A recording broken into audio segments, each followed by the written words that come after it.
That's the main church of the town, next to City Hall.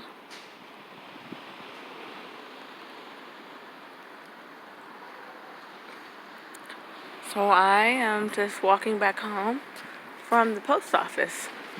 I needed some stamps for my postcards and I'm sending home to a few friends and family members that live out of town.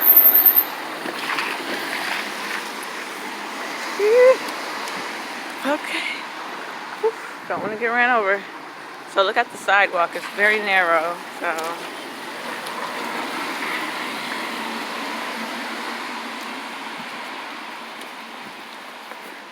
these buildings are beautiful. I love just going for walks and looking at all of the buildings. That's the town's pharmacy. Everything's closed right now because things close around 2 p.m. Siesta. So it's the perfect time to go for a walk because it's not busy. Ooh, a jewelry store. Never knew that was there. Guess I'll be coming back.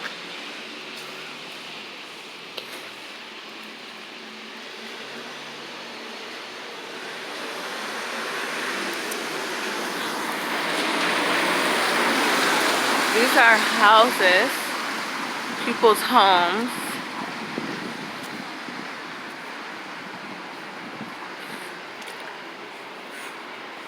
And then this is a bank. Kaisa. Very popular bank chain here. The most popular ones are Kaisa, Bankia, and Sabadell. I bank with Sabadell because they are a little easier for English speakers. And I like easy, so even though there's no Sabadell in this area, that's okay. I'd rather go out and know that someone's going to speak my language and they can help me because I'm not trying to play that Russian roulette, the language Russian roulette, and guess my way through Spanish and they're guessing their way through English and screw up my money. So that's how I feel about that. Just recently went to the doctor here, and me personally, I like my old doctor in Madrid better than the one here in Valencia. I feel like the doctors, like in general, like the medical centers there in Madrid are a lot more thorough. They take their time and they have medical translators on site. Here, I mean, it's a small town. It's more rural than Madrid. Madrid is like more diverse, so they have resources like that. Here, those resources aren't really available because everyone that lives here are natives. So there's not a need for a medical translator or things to be, documents and stuff to be translated into all languages. So that's that.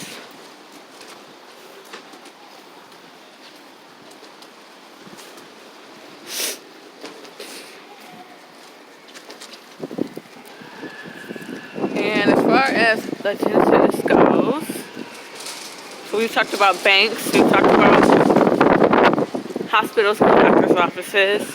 Dentists, I have not gone to the dentist here yet. I've been putting it off since my 3rd week here. So I've been having tooth pain in my back tooth on the left side, and it's getting unbearable at this point. So I will most likely go to the dentist one of these days this week. Probably Wednesday. Check it out, see what's going on, and try to make an appointment. If they could see me that same day, perfect. If not, then I'll just have to make an appointment for next week.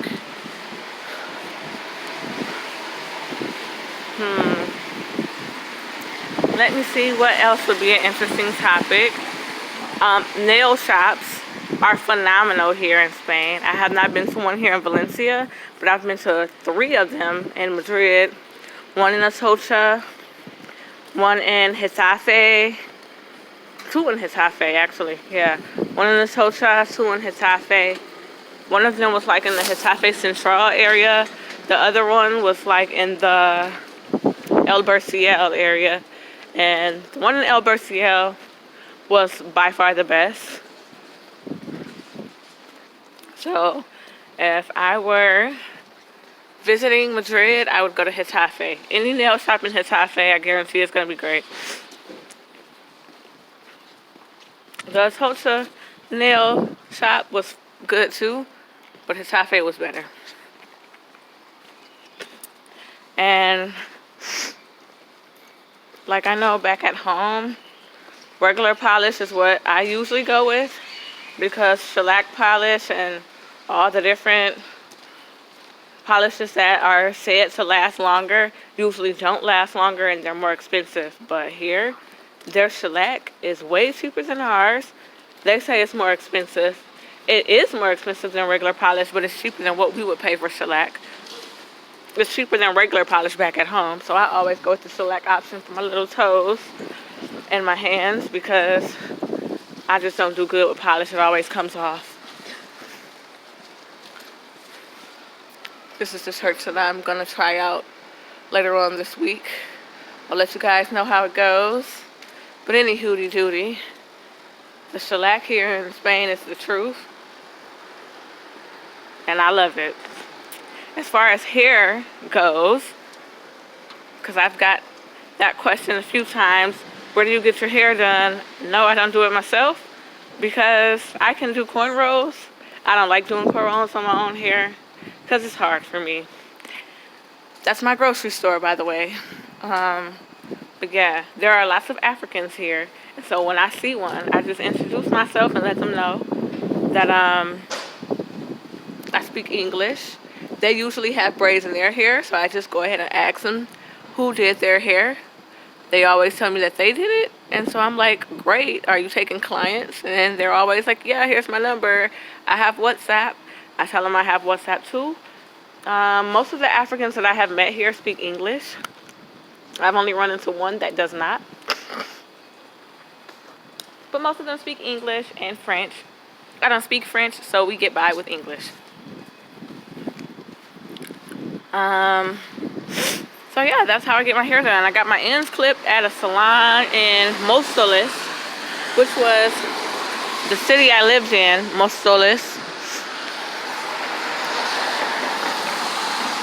And they had never, oh, that's another bank here, Santander. They have those everywhere. I've never gone there before. I feel like I've gone to every bank but that one. It might be good, I don't know. But yeah, I got my ends clipped at a bank, at a hair salon in Móstoles. They had never done African American hair before, so I was their first African American client. And most people would feel nervous about letting someone cut their hair if they've never cut their type of hair before. But I literally just taught her everything she needed to know about my hair, because she tried to wet it, because apparently with European Caucasian hair, maybe Asian hair too, or I'm not sure, but they usually spray it with water, comb it down, and then find the split ends and cut. I told her that won't work with my hair, because if you spray it with water, it's going to curl up and contract. Well, either she didn't understand me. I mean, I was speaking in Spanish, but my Spanish isn't perfect because I'm not fluent, so I try my best. So either she didn't understand me or she didn't believe me. So she sprayed it with water, and I let her, because she needed to see it for herself. Me telling her is one thing, but she needed to see it. Because, I mean, you never know. She might get another black girl that comes in there that wants her hair cut into a style or her ends clipped like me. So I let her spray my hair with water. It curled up like a sponge, and she said, oh, what happened? And I said, yes, you cannot put water on my hair if you're going to cut it solid. So she got the blow dryer and blowed it, literally blowed it. I told her that's not going to do anything. You have to comb it. So I asked her if she have a comb to attach to the blow dryer. She said no. She only had a regular comb. So what I did was I got the comb and I combed it as she blow dried it out, and it straightened back out. And she was like shocked at how it went from straight to like afro-y back to straight again. And I told her that's how our hair is.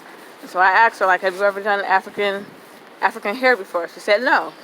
I said, oh well, this is your time to learn. And then that's when we had a conversation about how our hair is and how we don't need to wash our hair every single day, and how we need to put oil in our hair, and taught her everything she needs to know about natural hair. And once we got it back straight, I told her that I knew I had split ends, but I don't trust myself with scissors. So she taught me how to be able to find split ends, and I taught her everything she needed to know about my hair texture. At the end of the night, my layered cut was beautiful. I got my flat irons. I curled in some spiral curls. I went back downstairs to the salon and showed her what a feather wrap looks like, and she loved it.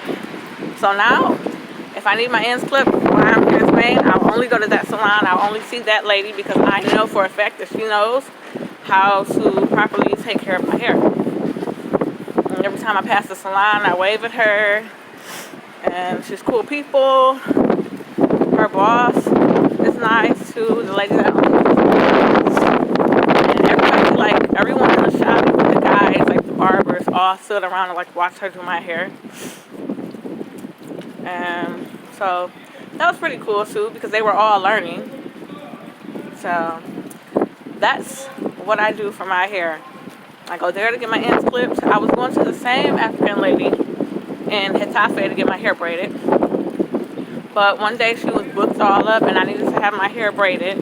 Oh, look at that cat. You don't see that many strays here because they are like really big on like animal cruelty and animal adoption here. So when you see a stray, it's like, oh, look at the little baby. But yeah, it's like seeing a unicorn. But yeah, so she was all booked up, my hairstylist in Getafe. So I went to another lady, and she lived in Leganés, which I was able to walk there from my apartment in Móstoles. The two cities are like very close. So I went to her house. She did my hair in the box braids that I have now. I will show you. But if you've been following like my Facebook posts or my blog or my YouTube channel, you've probably seen them. They're very old. I probably need to take them out in the next week or two, which I will, but I need to book an appointment first before I do that. But yeah, so they are blonde and black mixed, probably like a 1B30. They have all the colors that you could think of, like all the colors you could think of. So I went to this lady's house. She had a bunch of people in there, and she braided my hair in these small little box braids in like 2 hours, which is quick. The other lady that I go to in Getafe is a little bit faster, but my box braids were bigger the last time as well. So it only took her an hour and a half to do me some box braids, but they were bigger than these. These are significantly smaller than my last box braids. And yeah, so there you have it. That's the thing with my hair. So my cut, at home I would normally pay about $15 to get my ends clipped at like Great Clips or somewhere, or any salon, P&A Scholars on Grand River, or the P&A Scholars in Ferndale, maybe the Great Clips in Ferndale, or the Great Clips in Birmingham. I've been to that one too. They usually charge me about $12 to $15 for a end clip. But here at that salon, I only pay €8.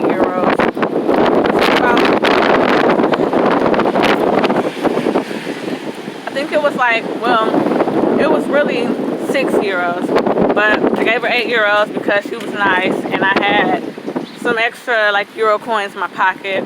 So €2 tip. €6 is about $8 or $9 at home for a trim. My box braids, these box braids, would have cost me about $100 to $150 back at home. They were 35 euros here. 35 euros is about $38 at home for box braids. And they cost me the same amount every time I get them. That's why I keep getting them, because they last a long time. And I know they would be very, very expensive at home. I never mind paying $150 for my braids because I know that they last me a long time and I like the way they make me look. But now that I've been here and I'm only paying 35 euros for them, when I get back home, that's going to be the things that I'm going to definitely miss about Spain, is the cost of hair. So we've covered medical care, banking, dental, hair, nails, the grocery store. So the grocery store. I just showed you my grocery store here in El Cacer.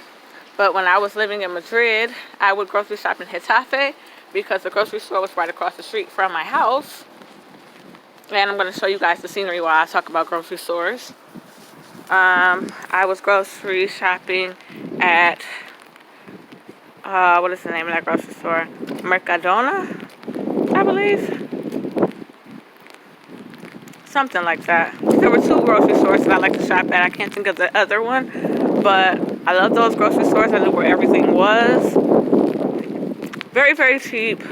I would get all the essentials that everyone gets for a grocery shopping trip, like butter, eggs, milk, maybe some salmon. There's a Bankia down there, like right around the corner from my house, next to the marketplace.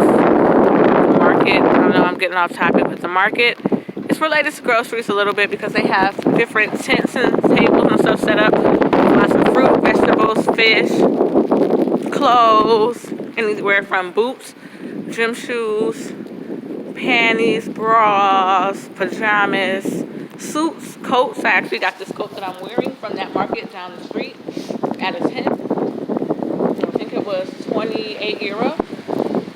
And this is a very thick and long and warm coat. It's drenched in water because it's raining. So I'll probably have to put my other coat back on to go to work later.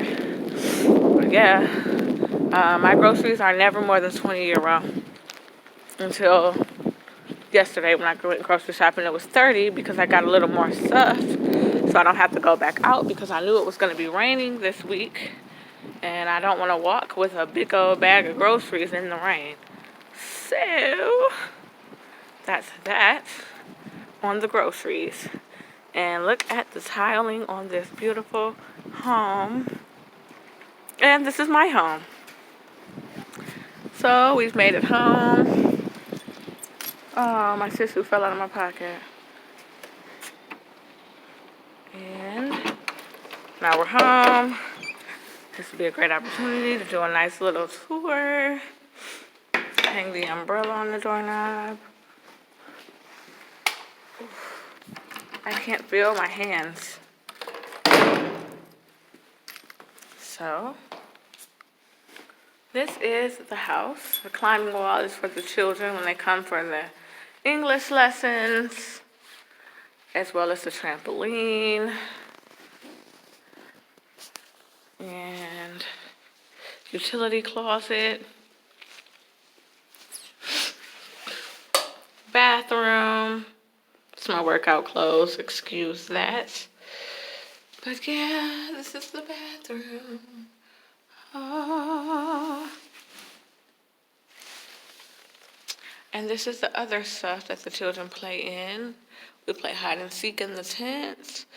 We talk about up and down on that little thing. I don't know what to call it. That's the toy box.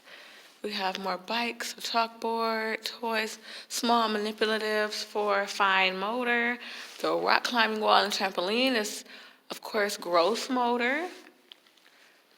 And that's the little rocking chair I like to rock in front of the fire when the fireplace is lit.